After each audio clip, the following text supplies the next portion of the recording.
आइए बच्चों, आज हम लोग देखते हैं एक नया चैप्टर है जिसका नाम है लिमिट। तो चैप्टर का नाम क्या है? लिमिट। आज हम लोग पढ़ेंगे लिमिट क्या होती है और इसके कुछ सवाल करेंगे और उनको सॉल्व करना सीखेंगे, किस तरह से हम लोग उनको सॉल्व करते हैं। तो बेसिकली लिमिट क्या होती है, तो इसको पहले हम लोग समझते हैं ग्राफ से। जैसे मान लीजिए एक हमारे पास कोई फंक्शन लिखा हुआ है, एफ ऑफ एक्स एक फंक्शन है जो कि 3x² plus 4x minus 5 type का है। इस फंक्शन में क्या है, यहाँ पे वेरिएबल्स और कांस्टेंट हैं। ये एक हमारा x² वेरिएबल है जो कि 2 डिग्री का वेरिएबल है, और यहाँ पे x भी क्या है, एक वेरिएबल है जो कि 1 डिग्री का वेरिएबल है, और 3, 4 और -5 ये सभी क्या है, कांस्टेंट नंबर है। तो जब कभी भी वेरिएबल्स और कांस्टेंट आपस में मिल जाते हैं तो पॉलिनोमियल्स बनाते हैं। लेकिन कंडीशंस होती है कि वेरिएबल्स की जो पावर होती है वो होल नंबर होनी चाहिए। तो पॉलिनोमियल की कंडीशन ये होती है, और ये एक हमारी जो है उस कंडीशन को फॉलो कर रही है। ये फंक्शन जो है उस कंडीशन को फॉलो कर रहा है। तो दिया हुआ फंक्शन जो है हमारा एक अलजेब्राइक फंक्शन है और 2 डिग्री का फंक्शन है। यहाँ पे x की हाईएस्ट पावर जो कि 2 है। तो जितने भी फंक्शंस होते हैं, जितने भी रियल फंक्शंस होते हैं, उन सभी के क्या होते हैं, ग्राफ होते हैं। तो इसका अगर हम लोग ग्राफ बनाएं तो यहाँ पे x² का जो कोफिशिएंट है वो 3 है और x का कोफिशिएंट 4 है और कांस्टेंट टर्म -5 है। तो अगर मुझे ग्राफ बनाना होता है किसी भी दिए हुए फंक्शन का, तो हम लोग क्या करते हैं, 2 अक्ष ड्रॉ करते हैं। एक अक्ष को डोमेन अक्ष बोलते हैं और एक अक्ष को रेंज अक्ष बोलते हैं। तो जो हॉरिजॉन्टल होती है उसको हम लोग डोमेन अक्ष बोलेंगे, और जो वर्टिकल होगी उसको हम लोग रेंज अक्ष बोलते हैं, या फिर इसको एक्स वाई से भी रिप्रेजेंट करते हैं। अब यहाँ पर जहाँ पर दोनों अक्ष आपस में कट करती हैं वो तो ओरिजिन होता है, मतलब मूल बिंदु होता है। और यहाँ पर नंबरिंग होती है, एक्स अक्ष में नंबरिंग होगी। एक्स अक्ष के आगे जाते हैं तो सारे नंबर्स हम लोग पॉजिटिव लेते हैं, और पीछे जाते हैं तो सारे नंबर्स को निगेटिव 1 करके चुनते हैं। इसी तरह से वाई अक्ष के ऊपर जाते हैं तो सारे नंबर्स को पॉजिटिव मानते हैं, और नीचे की तरफ जाते हैं तो सारे नंबर्स को निगेटिव लेते हैं।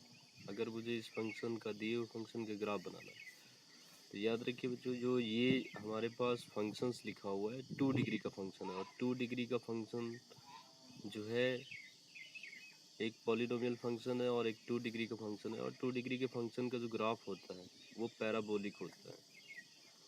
अब पैराबोला क्या होता है, पैराबोला जो होता है कि यू शेप का जो है, यू शेप का कुछ इस तरह से, कुछ इस टाइप से इसका ग्राफ होता है, यू शेप का।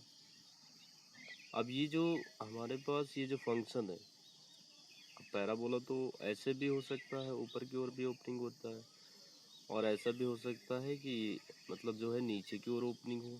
डिपेंड करता है वो x² के गुणांक पर। अगर x² का गुणांक जो है वो पॉजिटिव है, अगर x² के गुणांक जो है वो पॉजिटिव है, तो जो पैराबोला की जो ओपनिंग होगी, पैराबोला को हिंदी में परवलय भी बोलते हैं, तो पैराबोला की जो ओपनिंग होगी वो ऊपर की ओर होगी। मतलब जो पैराबोला जो फेस करेगा, ऊपर की ओर फेस करेगा, इसकी जो फेसिंग होगी वो अपवर्ड होगी।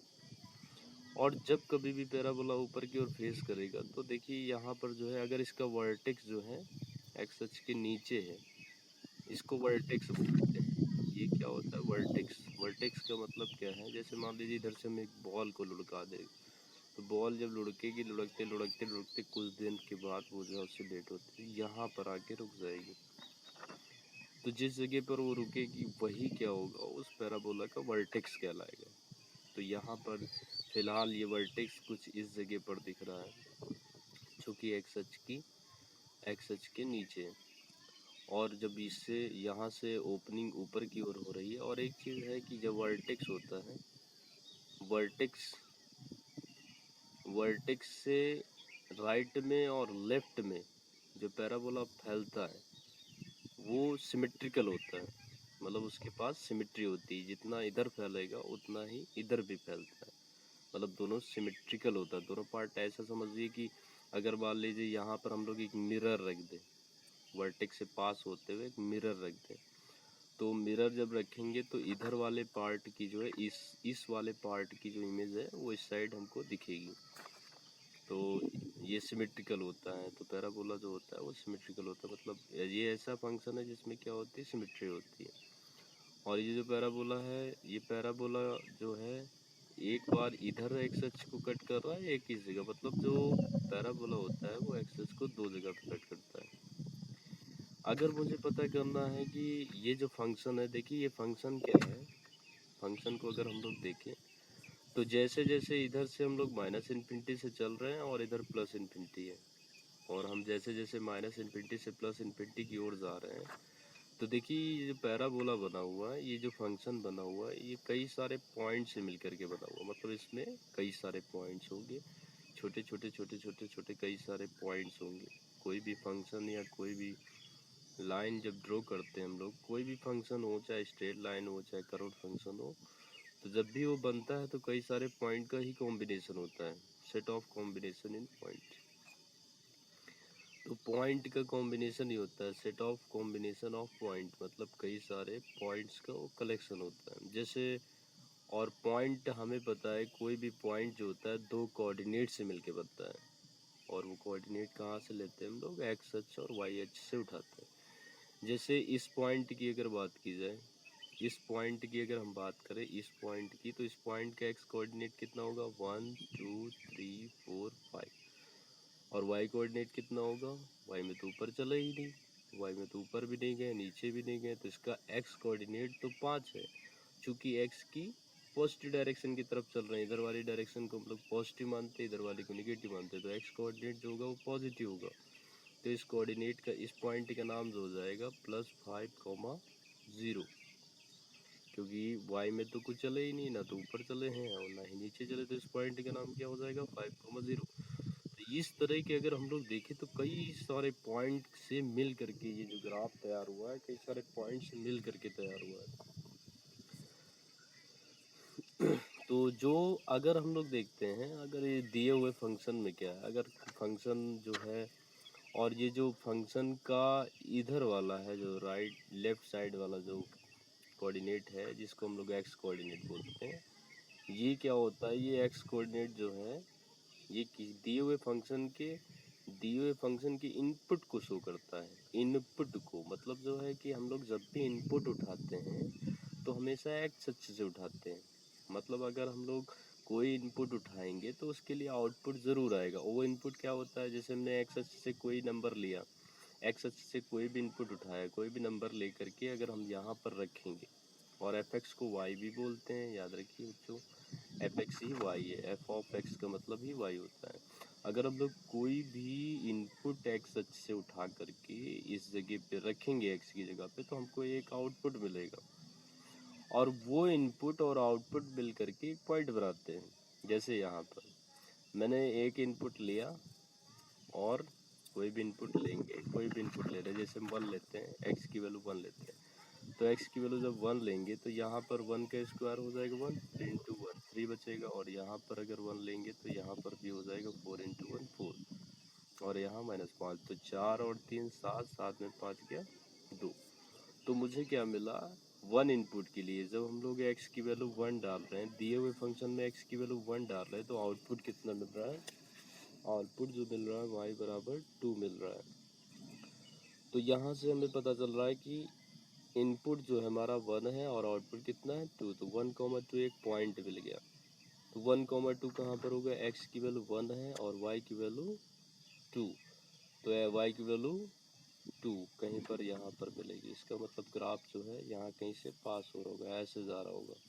ये तो मैंने अपने मन से बना दिया था एक जनरल लेकर के, लेकिन अगर एक्चुअली भी इसका ग्राफ बनाया जाएगा तो हम लोग क्या करते हैं, जितने भी इनपुट डालते जाएंगे और आउटपुट निकालते जाएंगे, तो इस तरह के जितने भी सारे पॉइंट्स मिलेंगे उनके कलेक्शन होगा, उनको ज्वाइन करेंगे, तो ज्वाइन करने पर हमारा ग्राफ तैयार होगा। अभी बेसिकली हम लोग ग्राफ नहीं सीख रहे हैं, हम सिर्फ अपने टॉपिक पे आएंगे लिमिट पर। लिमिट पढ़ने के लिए ग्राफ अगर पढ़ना है आप हमारे पिछले लेक्चर को, और अगर आपको पढ़ना है ग्राफ तो आप हमें कमेंट करिए और मैं ग्राफ जो है आपको डाल दूंगा, ग्राफ की वीडियोस भी डाल दूंगा और बता दूंगा किस तरह से किसी दिए हुए फंक्शन का हम लोग ग्राफ बनाते हैं। अभी फ़िलहाल ये समझते हैं कि जो इनपुट कोई भी फंक्शन होता है तो उसका जो है ग्राफ होता है। और ग्राफ जब बनता कैसे है, इनपुट और आउटपुट के कलेक्शन से। जैसे एक्स अक्ष से हम लोग इनपुट उठाते हैं और जो हमें आउटपुट मिलता है वो वाई अक्ष पे मिलता है। वाई कोऑर्डिनेट ही आउटपुट का काम करे। इस तरह के कई सारे पॉइंट जो हैं मिल जाते हैं और उनको हम लोग ज्वाइन करते हैं, हमारा ग्राफ तैयार हो जाता है। अब जैसे दिया हुआ फंक्शन है और कहा जा रहा है दिए हुए फंक्शन में अगर हम लोग किसी एक्स के लिए अगर हम लोग जो है लिमिट लगा दें, जैसे इस वाले फंक्शन में देखो, इस वाले फंक्शन में देखते हैं, जैसे मान लीजिए यहाँ पर इस जगह पर अगर हम लोग देखें तो एक्स की वैल्यू क्या है, -2 है। इस जगह पर अगर देखा जाए तो एक्स -1 और यहाँ पे -2, तो यहाँ पर इस जगह पे एक्स की वैल्यू कितनी मिल रही है, -2।